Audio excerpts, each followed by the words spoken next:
سب سے اعلیٰ درجے کا اسلام کیا ہے؟ من سلم المسلمون من لسانہ و یدہ۔ زندگی میں یہ طے کر لو، کوئی کتنا ہی تمہیں دکھ پہنچائے، کوئی کتنا ہی تمہاری بےعزتی کرے، چپ ہو جاؤ، سہ جاؤ۔ مرنے والے کی کیا عزت، کیا ذلت، میں نے تو مر کے دیکھا ہے، اور مجھے یہ حدیث سمجھ میں آئی ہے بڑی اچھی طرح، موتو قبل ان تموتو، کہ مرنے سے پہلے مر جاؤ۔ اس وقت اگر میں مر جاتا تو مجھے کوئی گالیاں دیتا تو مجھے کیا نقصان تھا، اور مجھے کوئی نعرے لگاتا میرے لیے تو میرا کیا نفع تھا۔ تو مرنے سے پہلے مر جاؤ۔ کوئی تمہیں برا بھلا کہے تو تمہارا کیا نقصان، تمہیں کوئی واہ واہ نعرے لگائے تمہیں کیا نفع ہے۔ اگر اللہ راضی ہے تو مردہ آباد اور زندہ آباد سے بے نیاز ہو۔ ابو ذر رضی اللہ تعالیٰ عنہ کو ایک آدمی نے گالیاں دی تو انہوں نے فرمایا، بیٹا ایک گھاٹی آگے آ رہی ہے، اس میں گر گیا تو جو کچھ کہہ رہے ہو اس سے بھی زیادہ کا حقدار ہوں، اور اگر پار ہو گیا تو تیری گالیوں سے مجھے کوئی فرق نہیں پڑتا ہے۔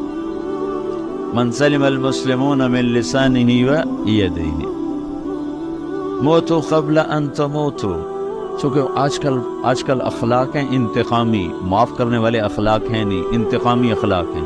ہمارا معاشرہ انتقامی ہے، اچھا کرو گے تو ہم اچھا کریں گے، برا کرو گے تو ہم برا کریں گے، جیسا کہو گے ویسا ہم سے سنو گے۔ یہ ہمارا ماحول ہے، یہ ہمارا۔ ایک ماں کہہ رہی تھی دوسری ماں کو، میرے پتر کدی کسی نے واسطے سلام نہیں کیتا، بڑے فخر سے کہہ رہی، ہمارے اپنے گاؤں کی بات ہے، میرے پتر کدی نہیں کسی نے واسطے سلام کیتا، مائی جڑا کرے انہوں کریں دیں، جڑا نہ کرے انہوں پوچھ دے ہی کوئی نہیں۔ یہ وہ فخر سے کہہ رہی۔ جو سب سے بڑا عیب ہے وہ سب سے بڑا فخر بنا ہوا۔ میرے پتر کدی نہیں کسی نے واسطے سلام کیتا۔ جب ماں باپ نے یہ سبق دیا تو اولاد کا کیا قصور ہے؟ تو ہمارا معاشرہ انتقامی ہے، ایک کی 10 سنانے کا ماحول ہے، تو آپ 100 کی ایک بھی نہ سناؤ۔ احنف بن قیس رضی اللہ تعالیٰ عنہ پہ ایک آدمی نے چڑھائی کر کہنے لگا، ایک سناؤ گے نا تو 10 سنو گے میری طرف سے۔ تو احنف بن قیس کہنے لگے، بھائی تو مجھے 100 بھی سنائے گا نا تو میری طرف سے ایک بھی تو نہیں سنے گا۔ ایک آدمی ان کی بڑی بےزتی کر رہا تھا اور وہ چل رہے تھے، اور وہ 100 گالیاں بک رہا ہے۔ جب آ گیا نا قریب شہر تو کہنے لگے، دیکھ اب میرا قبیلہ یہاں رہتا ہے، اگر کسی نے سن لیا نا تو تیری بڑی دھلائی کر دے گا، تو نے جو مجھے گالیاں دینی میں کھڑا ہوں یہی تو دے لے، تو اپنا سارا زور پورا کر لے تاکہ آگے تجھے کوئی تکلیف نہ پہنچا دے میری وجہ سے۔ تو وہ پاؤں پہ گر کے معافی مانگنے لگا کہ واقعی تو بڑے حلم والا ہے۔ وہ مشہور تھے اپنے حلم میں، بردباری، اور لوگ ان کا امتحان لینے آیا کرتے تھے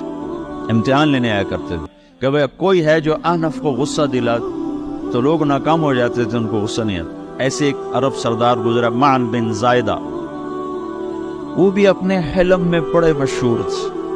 ایک دفعہ لوگوں میں شرط لگ گئی، کوئی ہے معن بن زائدہ کو غصہ دلائے تو ہم اس کو انعام دیں گے۔ تو ایک شاعر نے کہا، میں غصہ دلاتا ہوں، تم دیکھنا ایسے سیخ پا ہو جائے گا جیسے جانور۔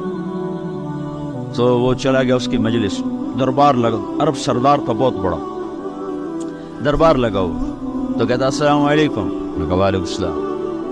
تو معن بن زائدہ پر ایک دور بڑے فخر کا گزرا تھا، پھر اللہ نے اس کو بہت بڑی سرداری دی، بنو عباس کا بہت بڑا یہ وزیر گورنر تھا۔ تو کہتا اتذکر اذ لحافک جلد شاۃ واذ نعلاک من جلد البعیر، کیوں بھائی تجھے یاد ہے جب تیرا بستر بکری کی کھال تھا اور تیرے جوتے اونٹ کی کھال کے تھے؟ تو کہنے لگا کیوں نہیں یاد، بھلا کوئی ماضی بھی بھولتا ہے؟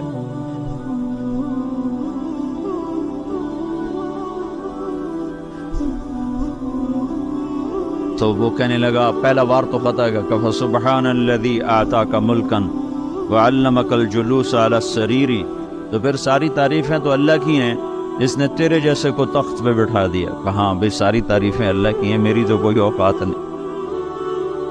تو کہنے لگا سأرحل عن دیار انت فیہا وان جار الزمان علی الفقیر، جہاں تیرے جیسا حکمران ہو وہاں مجھے رہنا گوارا ہی نہیں ہے، میں یہاں سے چھوڑ کے نکل جاؤں گا چاہے کتنی تکلیف اٹھاؤں۔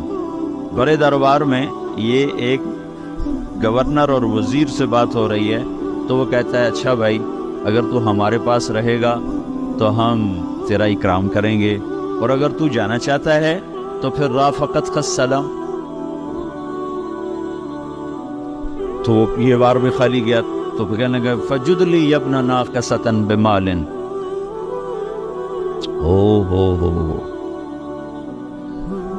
او گندی ماں کے بیٹے مجھے کچھ عطا بھی کر، میں بغیر پیسے کے سفر کیسے کروں گا؟ عرب کو کسی کو بھی ماں کی گالی دے دینا، پھر عرب سردار ہو۔ فجد لی ابن ناقصۃ بمال، بری ماں کے بیٹے مجھے کچھ پیسے بھی دے، میں نے جانا ہے۔ میں کہا اس کو 3000 دے دیا جائے۔ اللہ اکبر۔ تو کہنے لگا قلیل ما اعطیتنی وانی لأطمع منک فی الکثیر، یہ تو بہت تھوڑا تو نے دیا ہے، مجھے اور دے۔ کہا اچھا بھائی 3000 اور دے دو۔ تو وہ شاعر کی بھی آنکھیں پھٹ گئیں، کہنے لگا اب ٹھہر جا ٹھہر جا، اب میں تیری اصل تجھے بتاتا۔ سألت اللہ ان یبکیک ذخرا فما لک فی البریۃ من نذیر، میں اللہ سے دعا کرتا ہوں اللہ تیرے جیسوں کو سلامت رکھے، تیرے جیسا دنیا میں کسی ماں نے جنا ہی کوئی نہیں۔ فمنک الجود والافضال حقا وفضل یدیک کالبحر الغزیر، تو ہی سخی ہے، تو ہی کریم ہے، اور سمندر بھی تیری سخاوت کے آگے کچھ نہیں ہے۔ تو نے کہا اچھا بھائی تو نے ہماری برائی کی، ہم نے تمہیں 6000 دیے، اب تو نے ہماری تعریف کی، اب 10,000 اور دے دو اس کو۔ ہاں باتیں ہی رہ گئیں، باتیں ہی رہ گئیں۔ کہاں سے لائیں ایسے لوگ؟ ہمارا معاشرہ انتقامی ہے، بدلہ لینے کا ہے، بدلہ لینے کا۔ اسے میرے ساتھ کیا، میں نے بھی کرنا ہے۔ اعلیٰ درجے کا اسلام یہ سکھا رہا نہیں چپ ہو جاؤ، سلام مت بن جاؤ، سلامتی بن جاؤ، سلامتی کی علامت بن جاؤ۔ من سلم المسلمون من لسانہ ویدہ۔ اب وہ سوال کرتا ہے یا رسول اللہ ای الایمان افضل، سب سے اعلیٰ درجے کا ایمان کیا ہے؟ اسلام کیا ہے؟ کلمہ، نماز، روزہ، حج، زکوٰۃ۔ اعلیٰ درجے کا اسلام کیا ہے؟ من سلم المسلمون من لسانہ ویدہ۔ یہ اخلاق کا ادنا درجہ ہے، ادنا درجہ ہے۔ ادنا درجے پر پہنچ کر آپ اسلام میں اعلیٰ درجے پر آ سکتے ہیں۔ وہ سوال کرتا ہے ایمان کیا ہے؟ تو آپ نے کہا اللہ پر، فرشتوں پر، کتابوں پر، رسولوں پر، موت کے بعد کی زندگی پر، تقدیر پر۔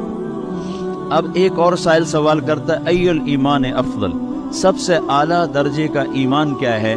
تو آپ نے فرمایا حسن الاخلاق، اچھے اخلاق سب سے اعلیٰ درجے کا ایمان ہے۔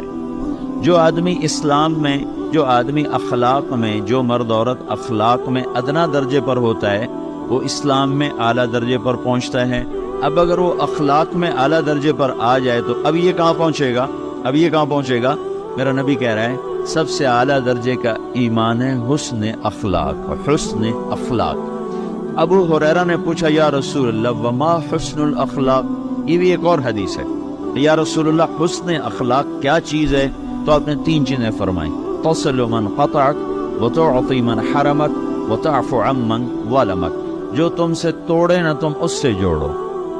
نہیں کرتا سلام نہ کریں، کوئی ہم چھوٹے باپ کے ہیں، ہم تو کبھی بھی نہ کریں، ہم تو کبھی بھی نہ منہ تھوکیں بھی نہیں ہم تو میرا نبی کہہ رہا ہے جو توڑے تم اس سے جوڑو، جو محروم کرے اسے عطا کرو، جو زیادتی کرے اس سے درگزر کرو۔ یہ 3 کام جو عورت مرد کر لے گا یہ اخلاق کے اعلیٰ درجے میں ہے۔ جب یہ اخلاق کے اعلیٰ درجے پر پہنچتا ہے تو پھر میرا نبی کیا بشارت دیتا ہے؟ ادنا درجے پر پہنچ کر تو اعلیٰ مسلمان کی بشارت ہے، اور اخلاق میں اعلیٰ درجے پر پہنچ کر میرا نبی کہتا ہے